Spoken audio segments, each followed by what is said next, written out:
you want to use a pan that has an edge on it so that the bacon grease does not run out of the pan.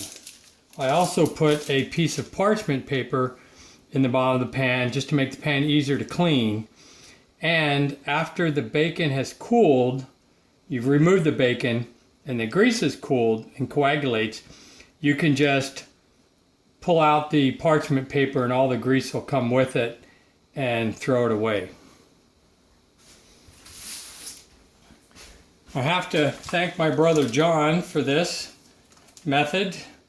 We entertain guests for breakfast every month or so, and we cook a lot of bacon. So this way it takes very little time and I can cook it without having to watch over it.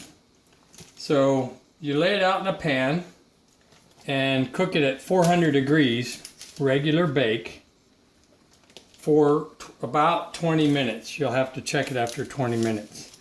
There's no turning, there's no splatter. It's amazingly simple and easy to do.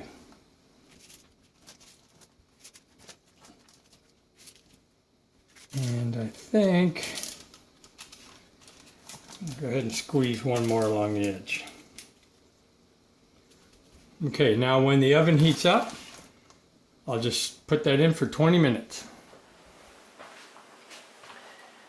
You want to set your oven to bake at 400 degrees.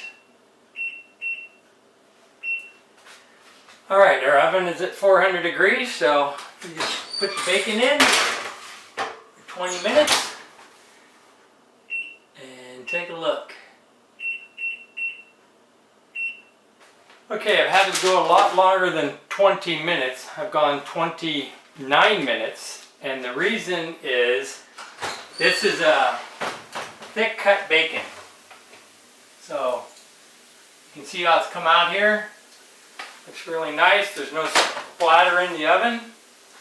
I'll just let it cool a little bit, pull it off, and I'm all done.